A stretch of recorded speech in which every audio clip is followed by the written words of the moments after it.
1943년 1월 일어난 일본의 로스앤젤레스 공습과 상륙작전은 미국인들에게 충격과 분노로 다가왔습니다. 하와이를 일본에게 넘겨주었다고는 해도 일본이 설마 본토를 공격하는 무리수를 둘 것인가에 대해서는 반신반의하는 분위기가 있었기 때문이었습니다. 그만큼 미국에는 일본을 무시하는 사고가 팽배해 있었습니다. 당시 대통령이었던 루즈벨트에게도 세계대전과 관련한 전략을 고려함에 있어 가장 중요한 문제는 유럽 전선에 어떤 형태로 뛰어들 것인가의 문제였고, 뛰어들 것이라면 언제 뛰어들 것인가를 고려하고 있었던 상황이었습니다. 일본의 입장에서 상황을 진단해보자면 그만큼 일본은 절박했습니다. 최대한 빨리 미국과 강화를 맺고 인도양과 태평양에 걸쳐있는 미국의 경제 압박을 해제하고 자원 운용에 숨통을 틔어야만 답이 나오지 않던 중국 전선에서 보다 효율적으로 대처할 수 있었기 때문이었습니다. 애초에 의도했던 것보다 상상을 초월할 정도로 전선이 지나치게 확대된 일본 입장에서는 미국의 양보를 끌어냄으로써 태평양 쪽에서 숨통을 틈과 동시에 장개석과 모택동의 전의를 꺾어버릴 필요가 있었습니다. 하지만 문제는 예상 밖의 지점에서 빗나가기 시작했습니다.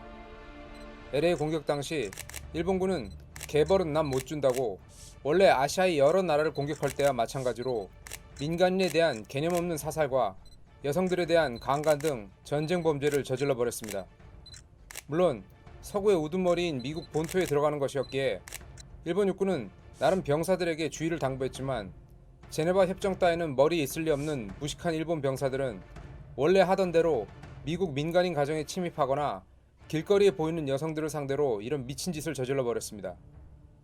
그리고 이것은 목숨을 걸고 카메라로 이를 촬영한 미국 기자들에 의해 이윽고 신문과 라디오, 공영 매체를 통해 미 전역에 알려졌습니다. 기본적으로 미국의 미 본토 공격은 미국에게 더 이상 우리를 괴롭히면 너희도 피해를 더 크게 볼 테니 화해하자라는 메시지를 주고자 한 것이었습니다. 그러나 비록 비교적 소규모로 저질러진 것이라고는 해도 일본군의 만행은 미국인들의 공분을 불러일으켰고 미 전역에서 일본을 작살내자는 분위기가 크게 고조되었습니다. 그때까지 나치 독일만 생각하던 워싱턴의 분위기도 급변했습니다. 워싱턴은 나치의 소련 공격인 바바로사 작전 때문에 정권의 존폐 위기에 처한 스탈린의 요구에 시달리고 있었습니다. 스탈린은 1943년 2월 2일 마침내 스탈린그라드를 공격하다가 제끼에 빠져 포위당해버린 독일군의 항복을 받아냄으로써 전황을 뒤집을 기회를 잡긴 했지만 아직 자력으로 독일을 밀어붙인다는 것은 상상하기 어려웠습니다.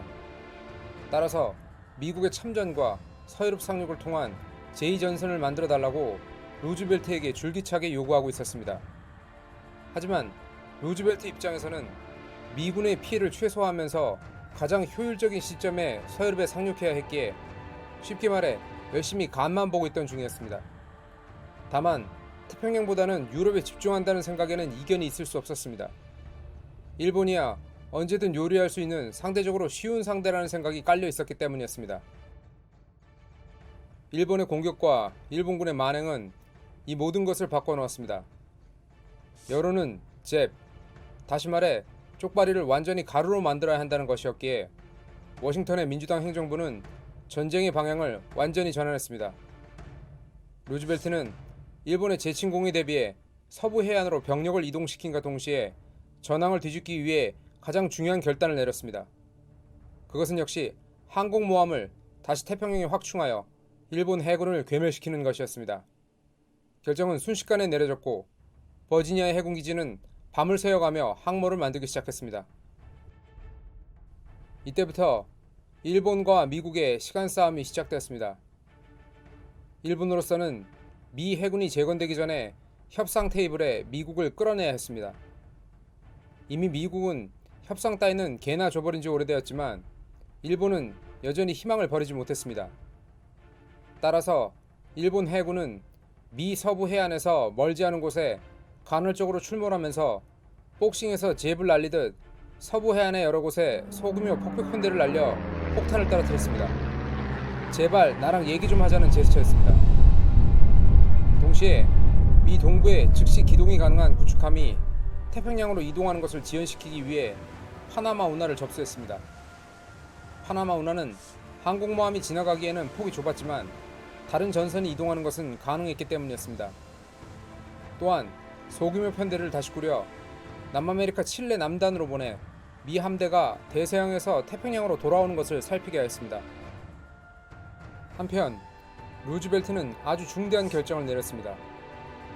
그것은 바로 1942년부터 가동 중인 핵무기 개발 계획인 맨해튼 프로젝트에 좀 더 많은 인력과 비용을 투여하라는 지시를 내린 것입니다.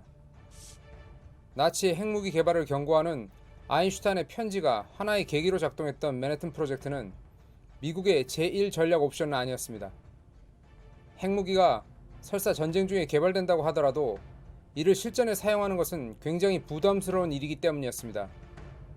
하지만 루즈벨트는 이제 이 카드를 보다 적극적으로 활용할 가능성을 염두에 두기 시작했습니다. 시간은 흘러 1943년 12월 칠레 남단을 정찰하고 있던 일본 해군에게서 미 함대의 출몰을 알리는 소식이 전해졌습니다.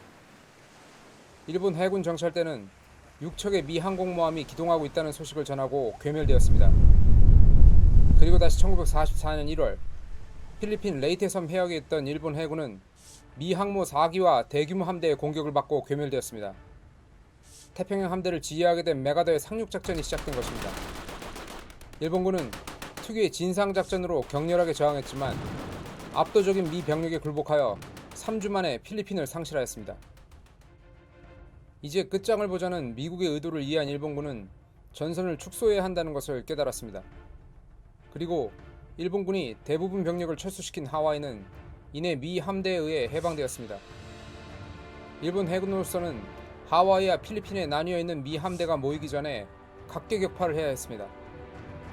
따라서 하와이를 떠난 일 항모와 전함들은 필리핀에 주둔한 미 해군을 공격하기로 결정했습니다. 자신들의 항모는 3척, 미군의 항모도 4척이니 해볼만한 싸움이라 여길 법도 했습니다. 하지만 막상 미 해군과 2차 레이테 해전을 벌이게 된 일본 해군은 크게 당황했습니다. 미 항모가 2척 더 늘어나 있었던 것입니다. 미군은 추가된 항모 중 2척을 비밀리에 합류시켜 6대3의 수적 우위를 확보했습니다. 일본군은 치열하게 저항했고 적 항모 2척을 무너뜨리는 성과를 거두었지만 압도적인 미군의 병력은 결국 일본 해군을 괴멸시켰습니다. 그리고 1944년 3월 이 사활을 건 해전에서 일본 해군의 상징인 야마토도 침몰했습니다. 그리고 전황은 이제 우리가 원래 알고 있던 일본군의 진상질로 돌아왔습니다.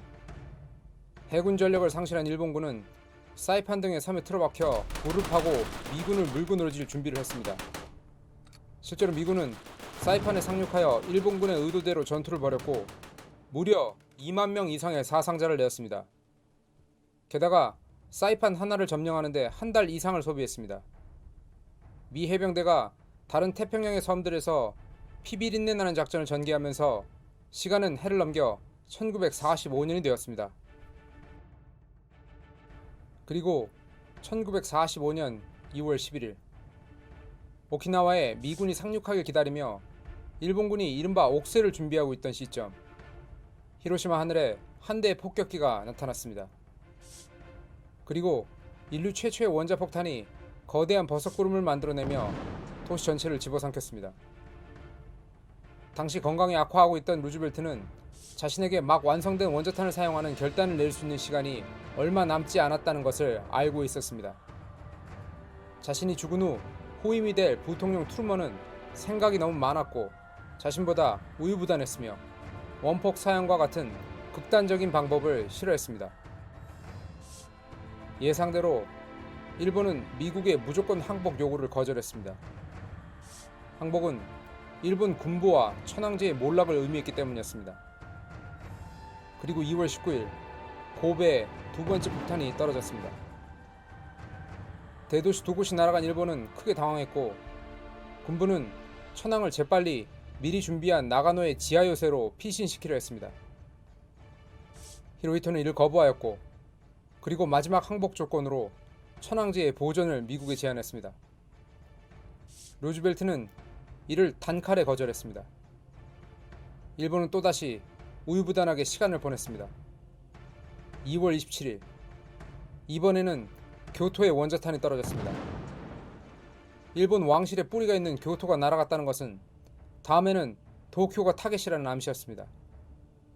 히로히토는 나가노의 비밀 요새로 도주했습니다. 1945년 3월 1일 히로히토는 떨리는 목소리로 무조건 항복의 수용을 알렸습니다. 전날 밤 이미 도쿄에서는 대규모 소요 사태가 있었고 군부는 이미 일정 부분 도시에 대한 통제를 상실한 상황이었습니다. 도쿄가 날아간다는 것은 일본 땅 그 자체의 몰락을 의미하기에 그것만은 막아야 한다는 절박함에서 나온 절규였습니다. 드디어 일본 제국은 몰락했습니다. 장개석의 중국은 승전국이 되었고 조선은 즉시 독립을 맞이하였습니다. 1945년 3월 10일 인천과 부산에 동시에 상륙한 미군은 삽시간에 한반도 전체를 장악했습니다. 아직 나치와 싸우고 있던 소련은 이를 방관할 수밖에 없었습니다. 즉시 독립을 외치며 미국의 신탁 통치에 반대하는 한국인들의 저항이 있었지만 미국은 3년간의 신탁 통치를 시행하였습니다. 이후 1948년에 한반도에는 자유진영을 대변하는 단독 정부가 수립되었습니다. 사회주의자들의 반란과 소요 사태가 꾸준히 이어졌지만 이들을 지원하는 세력이 없는 이상 이들의 시도가 성공하기는 어려웠습니다. 한편 1953년까지 미국의 신탁 통치를 받은 일본은 도조 히데키를 포함한 대부분의 전범이 처벌되었고 미국식 민주주의 국가로 새로운 헌법과 함께 다시 태어났습니다. 일본은 신탁 통치를 담당한 주둔 사령관 메가더의 의도대로 농업 생산 중심의 국가가 되었습니다. 동시에 공산화된 중국과 국경을 맞이한 신생국 대한민국은 1950년부터 서독의 마셜 플랜과 유사한 미국의 집중적인 지원을 받으며 본격적인 경제 개발에 돌입하게 되었습니다. 새로운 전후 질서가 동아시아에 정착되는 순간이었습니다.